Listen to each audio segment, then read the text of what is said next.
এই ভিডিওতে সম্প্রচারিত সমস্ত বক্তব্য বক্তার নিজস্ব মতামত। এর জন্য চ্যানেল কর্তৃপক্ষ কোনোভাবেই দায়ী নয়। আমি আছি, মহুয়া মৈত্র আছে এবং সাগরিকা ঘোষ রয়েছে।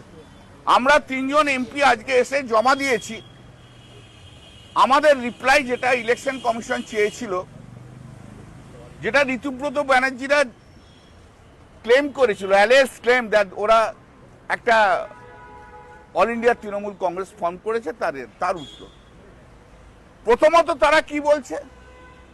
তারা বলছে যে 3 বছর হয়ে গেছে, 2022 থেকে 3 বছর হয়ে গেছে।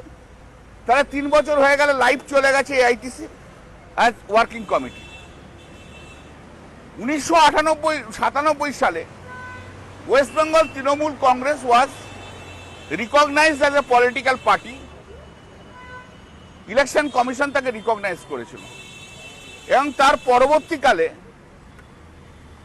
ডিসেম্বর মাসে মাননীয় শ্রীমতী মমতা বন্দ্যোপাধ্যায় এবং মাননীয়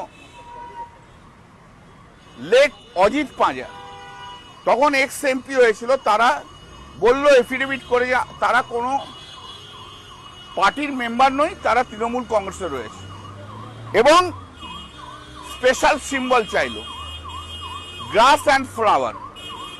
সেইটা 30শে December 1997 full bench of the election commission সেই সিম্বল অ্যালট করলো, রিকগনাইজ করলো। যে 98-এ তৃণমূল কংগ্রেস নির্বাচনে গেল, 7 জন এমপি হলো।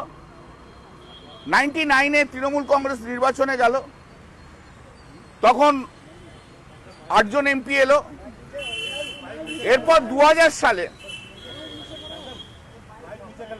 এই ওয়েস্ট বেঙ্গল তৃণমূল কংগ্রেস তারা লিখিত দিল যে আমরা এখন সর্বভারতীয় তৃণমূল কংগ্রেস হয়েছে, কারণ আমাদের বিভিন্ন স্টেটে আমাদের ব্রাঞ্চ মানে অফিস রয়েছে।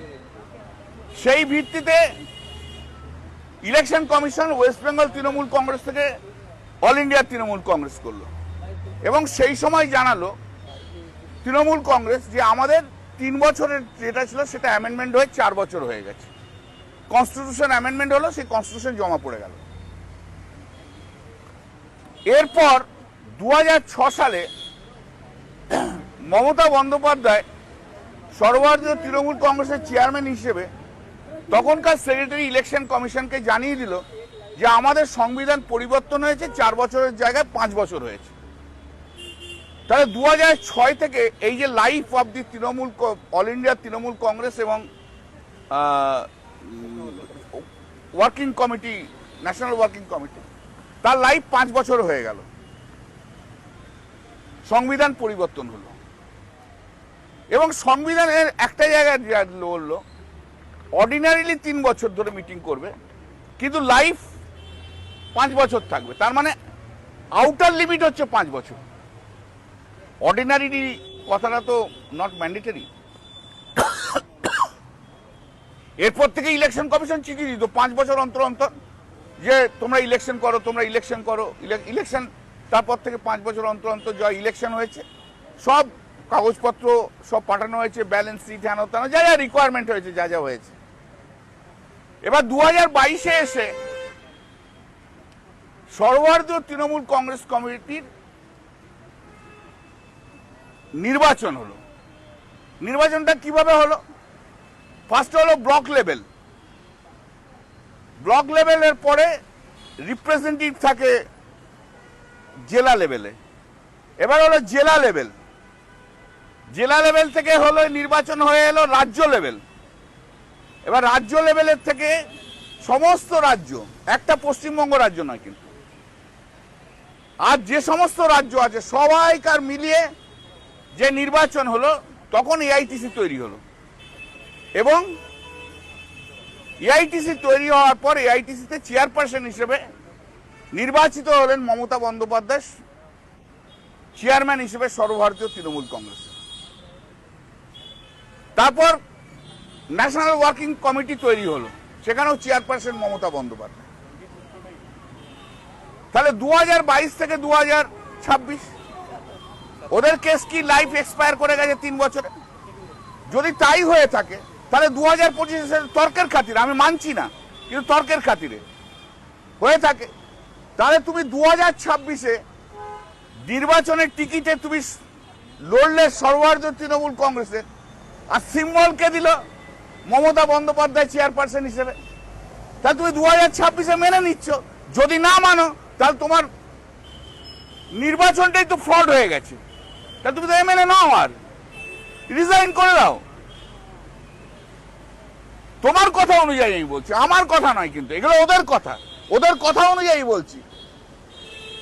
আইনে একটা কথা আছে, doctrine of approbate and reprobate. তুমি একবার blow hot and cold, you cannot do it. তা তুমি মেনে নিয়েছো, তা মেনে নিয়েছো যখন, আমাদের তো আইন আছেই, তাছাড়াও তুমি মেনে নিয়েছো বাই কন্ডাক্ট, মেনে নিয়েছো। এরপর 6 মে সর্বভারতীয় তৃণমূল কংগ্রেস এমএলএদের মিটিং ডাকলো, সেটাও ওরা এলো, মেনে নিল। তারপর 19 মে মিটিং ডাকলো, সেখানেও এলো, সই করলো সর্বভারতীয় তৃণমূল কংগ্রেস, মেনে নিল। এরপর এটা পুলিশের ঋতুব্রত ব্যানার্জি কমপ্লেন করলো, 4 সিগনেচার নিয়ে জেনানি চলছে, সেখানেও বললো আমি সর্বভারতীয় তৃণমূল কংগ্রেসের মেম্বার, এমএলএ। এবার 3 জুন যে বলল, স্পিকারের কাছে একটা চিঠি দিল ওয়েস্ট বেঙ্গলের, সেখানেও বললো আমরা সর্বভারতীয় তৃণমূল কংগ্রেসের ব্লক, তারাও মেনে নিলে। এরপর পরে এসে বলছো 3 বছর হয়ে গেছে, এক্সপায়ার করে গেছে, তাই জন্য আমরা নতুন করে একটা সর্বভারতীয় তৃণমূল কংগ্রেস তৈরি করছি। সর্বভারতীয় তৃণমূল কংগ্রেস তৈরি করতে গেলে কনস্টিটিউশন অনুযায়ী, ওরা বলছে কনস্টিটিউশন আছে, তাহলে কনস্টিটিউশন অনুযায়ী নিয়ম কি? আগে ব্লক তৈরি হবে, ব্লক তৈরি হওয়ার পর ডিস্ট্রিক্ট তৈরি হবে, ডিস্ট্রিক্ট তৈরি হওয়ার পর স্টেট তৈরি হবে, স্টেট তৈরি হওয়ার পর সর্বভারতীয় তৃণমূল কংগ্রেস তৈরি হবে, বিভিন্ন স্টেট তৈরি হবে। তা তো হয়নি, একটাও হয়নি, কেউ দেখেনি। কোথা থেকে রিপ্রেজেন্টেটিভ, কোথা থেকে ডেলিগেট আসছে, কে ডেলিগেট তৈরি করে দিল? নাম্বার 1, নিয়ম মানেনি, নিয়ম বহির্ভূত। নাম্বার 2, কোথায় ভাই মিডিয়াতে তুমি সার্কুলেট করলে? নিয়ম অনুযায়ী এবং আগের প্র্যাকটিস অনুযায়ী আমরা দুটো নিউজ পেপারে আমরা যা এটা অ্যাডভার্টাইজমেন্ট করতাম, হয়নি। স্পেশাল সেশন যেটা বলছে সেটা হয় কখন হয়? সর্বভারতীয় তৃণমূল কংগ্রেস যখন ডিসাইড করে কমিটি যে একটা স্পেশাল সেশন হবে, তাই হবে। তো তুমি সর্বভারতীয় তৃণমূল কংগ্রেস তখন এক্সিস্ট করছে, তারা বলেনি। তো তুমি না মেম্বার হয়ে সর্বভারতীয় তৃণমূল কংগ্রেস তৈরি না করে কি করে স্পেশাল সেশন করো? রং, ইলিগাল। স্পেশাল সেশনে কখনো ইলেকশন হয় না, জেনারেল সেশনে ইলেকশন হবে। এইবারে দেখো, অল এমপিস অ্যান্ড এমএলএস আর এক্স অফিসিও মেম্বার, তাদেরও ভোট দেওয়ার অধিকার আছে। 2022 যারা ছিল এমপি এমএলএ, তাদেরকে নোটিশ দেয়নি, ইনক্লুডিং 2024 সবাইকে নোটিশ দাওনি। তাহলে নোটিশ নেই, কিছুই নেই। একটা হোটেলে কখনো সর্বভারতীয় তৃণমূল কংগ্রেস তৈরি হয়নি। তৃণমূল কংগ্রেসটা হচ্ছে তৃণমূল লেভেলের,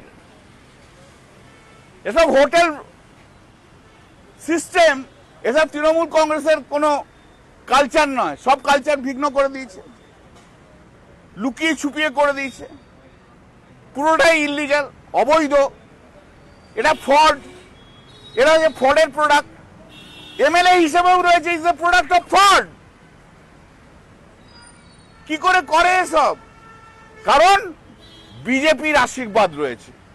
আমরা আজকে যা জমা দিয়েছি, আমরা যা বলছি, আমরা লিগালি সাউন্ড, কিন্তু ওরা বিজেপির সাপোর্টে রয়েছে, ওরা শুভেন্দু অধিকারীর সাপোর্টে রয়েছে, পুলিশ সঙ্গে রয়েছে, ইডি সঙ্গে রয়েছে, সিবিআই সঙ্গে রয়েছে, অনেক ইনস্টিটিউশন সঙ্গে রয়েছে।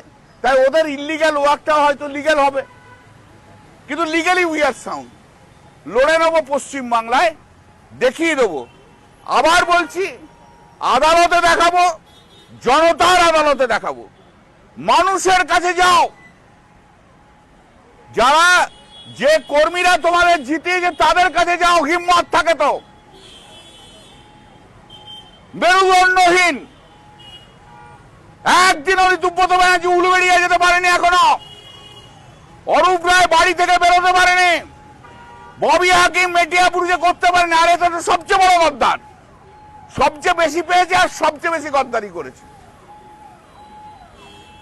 সমস্যা হচ্ছে একটা, এটা আমার মত, যারা যত বেশি পেয়েছে তারা তত বেশি গদ্দারি করেছে, যত বেশি মিনিস্ট্রি পেয়েছে তারা সবচেয়ে বেশি গদ্দারি করেছে।